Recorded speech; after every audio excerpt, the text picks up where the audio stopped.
And so today we are going to learn about apparently the failing business model of Spotify. Saw this video come across my recommended, and I thought Spotify seems like they're not a failing business, but apparently they are. So we are going to learn about why is Spotify failing compared to other music apps. I thought they're, at least the big ones are all succeeding, but apparently all of them except Spotify are. Few other companies have revolutionized an industry as radically as Spotify has revolutionized the music industry. Instead of paying to download each song we want to listen to, Spotify lets us pay a The good old days, right? $1.20. I think these prices are kind of like what it was. It was like $1 or $1.30 to buy a song back in the day on iTunes. That is still insane. That is what we used to have to do is pay per song. That's why everybody just pirated it, and now they had to make it easier. So, a little bit of innovation there. A lot better this way. monthly fee to access a virtually unlimited number of songs. Similar streaming services existed prior to Spotify, but they limited the number of songs you could listen to each month. What made Spotify the undisputed king of music streaming is that it completely removed this cap and made it possible for people to listen to as many songs as they wanted. Was there a thing? I mean, I don't even remember anything streaming music before Spotify besides like iTunes and stuff. But was there stuff that limited what you would listen to every month? I don't remember that being a thing, but apparently Spotify broke it. And this strategy worked. The service has over 574 million monthly active users. Of those, 236 million are premium users paying a monthly fee. And this Seems like a translated great into ratio. billions in revenue. In Like more than 2023, or almost Spotify half. reported revenue of over 13.2 billion euros. As we can see, their revenue has consistently grown over the past few years. Good revenue growth, but euros. Why are we talking funny money? Let's talking the real money, the dollars. But uh, so I guess we're starting off here on them being a good business, not broken just yet. At some point they break, though. I want to know what's wrong with Spotify. I thought they were doing good. Despite all of this, Spotify has a problem. As this graph shows, Spotify has never made a profit. In 2023, the There's company the issue. reported a net loss of over 532 Just million euros. It's just the typical So, Silicon how come Valley Spotify model. keeps losing money? Well, the problem starts with Spotify's fundamental business model. I did always wonder how, people make money on Spotify. Is it just artists that are like big name artists like in UMG and stuff? Or are people normal people who can just post stuff on Spotify? Can you still make money on Spotify? Do they still pay you? Is it just so low like you need so many plays to get paid anything? Is that the problem there? Because I feel like anyone can get paid there. I don't really know how it works on Spotify, but yeah, like what, half a cent per stream, not even like less than that. So And this model of paying for each stream is largely responsible for Spotify's negative net income. This is Spotify's income statement for 2023. Look at the cost of goods line item. This line item represents the total amount paid to artists and record companies. As we can see, the company paid out over 9.8 billion euros in streaming fees. This means that for each euro that's in where they get revenue, it. the company pays 75 cents to the music rights holders.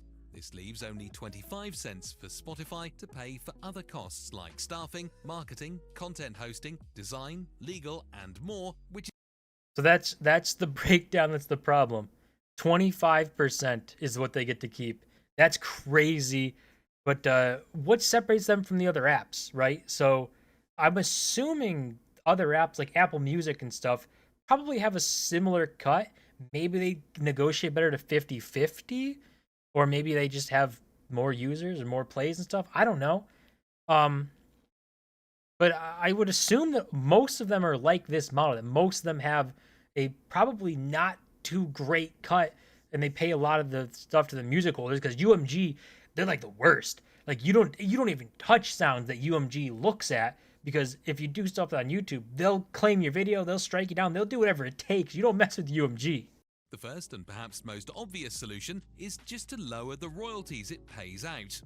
Spotify is the leader when it comes to music streaming, so why doesn't the company use this power? All right, so here's market share stuff. Let's see. We got Apple Music, 10 cent music. I got Tencent has everything, Amazon and YouTube and other. I don't know how we can actually get this on the screen too great, but kind of see it there. Yeah, Spotify, have the biggest chunk. This seems like the streaming wars, like Twitch, YouTube, Kick, these platforms that are fighting right now. Twitch has more than 30%. I think Twitch has like 50 something percent. They've got a vast majority share and they're the leaders, but they're getting chipped away at. I think they even have more than 50%. I think Twitch is like super king. But this seems like this might be a similar story to that, where the just this platforms fight each other. Obviously, competition is good for the user, the end user at the end of the day. But there's just more of these music apparently competitors than there are streamers. Only like YouTube, Twitch. Those are like the only two. Those are like the only two that matter. Kick's a little one in there. Facebook's little, but seems like this is at least more evenly played. These to whom Spotify pays royalties are also very powerful. See, the music record industry is an oligopoly made up of three large companies: Sony Music, Warner Music Group, and Universal Music Group, control over 70% of the music recording Don't mess industry. with UMG. Sign the rights of their music to these companies in exchange for marketing, promotion, and distribution help, meaning that it is these companies that Spotify pays royalties to. And these three companies furiously fight a possible decrease in royalty fees and even threaten to remove their music catalogs from Spotify if this decrease is to happen. Having just one of these companies pull their content out of Spotify would be catastrophic for the company. Let's take an example where Universal Music Group is unhappy with the fees Spotify pays and decides to stop licensing its content to Spotify. Music by major artists like Taylor Swift, Drake, Adele, The Weeknd, and many more would no longer be available. So that would be the problem. But also, it might be tougher. Like, I would say that because Spotify is the biggest player in this space, 30%, they have the most market share, that they give you the most eyeballs. But if you try and lower these and they pull their music off your platform, then they go to other platforms, maybe the users shift over and you lose that market share. So that could be the big problem here. Like, just comparing to the streaming wars, where people more than likely aren't going to move from Twitch. That's not really happening. So Twitch can kind of do what they want, right? As long as they aren't do something detrimental to their site, people are going to go to Twitch for live streaming stuff. They're going to go to YouTube for VODs. That's not really going to change. But in this case, there's way more competitors, and I think it's just too easy to shift over. There's not really any difference in shifting over. 4 million songs owned by Universal. This in turn would mean that a huge number of Spotify users would stop using the service and would opt to use one of Spotify's competitors.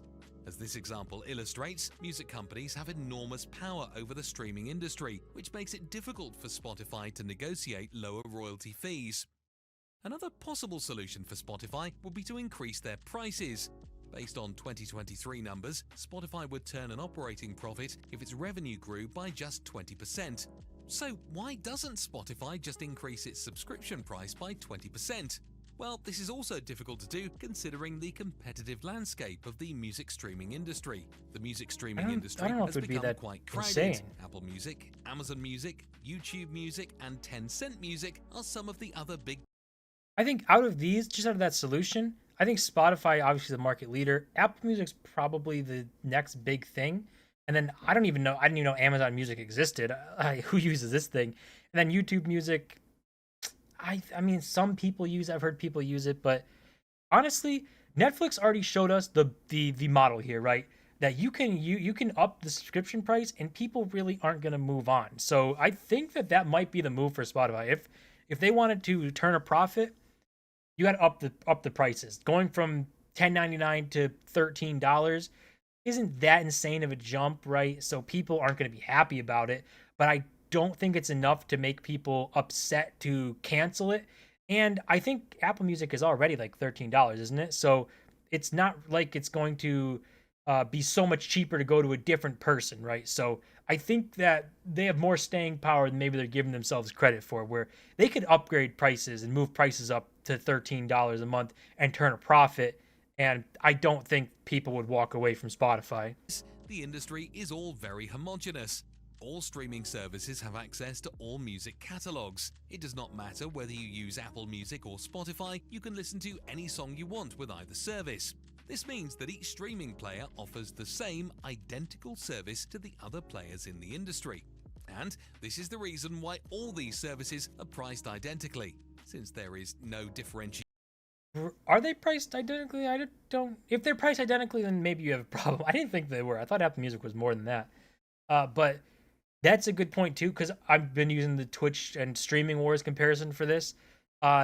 You with all these different apps, you get access to all the same songs, right? But in Streaming Wars and stuff, when they sign streamers to Twitch or to YouTube, you have to go to that platform to watch that person. So, there's an advantage there. If you want to watch, I don't know, like Kai, and he's signed to Twitch, you have to go to Twitch. If he's signed to YouTube, you have to go to YouTube. You can't go to Twitch to watch him if he's somewhere else. So it is a little different where these guys are basically providing a UI, an interface for you to go. Whoever is the best one is going to be the winner, really. And then Spotify's kind of got first mover advantage, I think. But if they're all priced the same, then Spotify might have a problem raising prices. Apple One is a subscription service that allows users to bundle up to 6 Apple subscriptions. Apple Music, Apple Fitness, Apple TV Plus, Apple Arcade, Apple News Plus, and iCloud Plus. So Apple has combined services that lose money with services that make money to offer a bundle that ideally should generate profits. The same goes for Amazon, which offers a Prime bundle that combines Amazon Music with Prime Delivery, Prime Video, Prime Gaming, and more. So this actually might be the big problem for Spotify, right? Because they are just a music streaming platform. They're not a huge big tech company. So although they can offer other things in their app like podcasts and stuff, so can Apple and so can Amazon. They don't have bundles. They can't put a bundle together. They're not a big tech platform like that. They're just a one tech platform. They just do music. So yeah, this is a problem for Spotify because like Apple can bundle together other apps and just even if they bundle all this together and they offer whatever and they still lose money on it, they don't care, right? Doesn't matter for Apple. They make billions of dollars elsewhere. Same goes for Amazon, right? They don't care if people don't, or they don't make a ton of money off of their services bundles. As long as people are using them and that makes Amazon more money, they're happy. Other possible solution, expanding into new markets, and this is exactly what the company is trying to do. Spotify's CEO recently claimed that the company is trying to become the largest audio company, spanning audiobooks, education, sports, and news. I'm not sure how much I actually like this strategy, expanding out, because it's just like people already have what they use for this stuff. Maybe you can get people to, if you make them pay for it, right? But then there's more friction. I still don't think people do that. I understand why they'd want to expand into other things, but people probably already have services they use for that. And unless you're going to make them pay for like the news from Spotify or sporting events through Spotify, I don't see why people would do that. They already have the other places they do it. Maybe I'm wrong though. Maybe that's completely going to revolutionize their company. Its first steps towards this vision. The company has spent more than $1 billion to build a podcasting empire, making deals with Kim Kardashian, the Obamas, Prince Harry, and a lot of flops though, and Joe Rogan. A lot. I think everything they have in this one, mega flop. I think the Obama ones, I think are done. They didn't do them again. Don't know about this.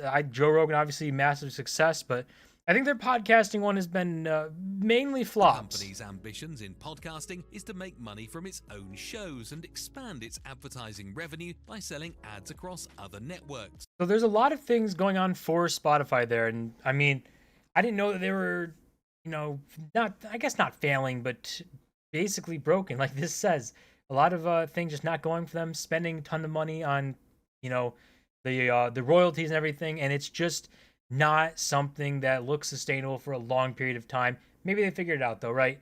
I don't think expanding into the sports and news and education thing is an answer. And I also don't know if building your own ad network is the answer either, because people are already going to get the best ad performance. They're going to go to Google or Facebook, right? So I don't think that Spotify is able to build enough of a powerful ad network to compete with Google or Facebook and have the users and stuff in the eyes that Google and Facebook does through like YouTube and Facebook and Instagram and all that stuff. So I think they've got a real uphill battle to fight on the plans that they have to try and turn the company around. But hey, maybe they turn it all around. Maybe everything goes amazing, and we all use Spotify for education and news and podcasts, and ditch YouTube and Facebook and all the other social media, and we just go to Spotify only. Maybe that's the future. That's gonna do it for this video. As always, do smash the button and subscribe, and I'll see you guys in my next video.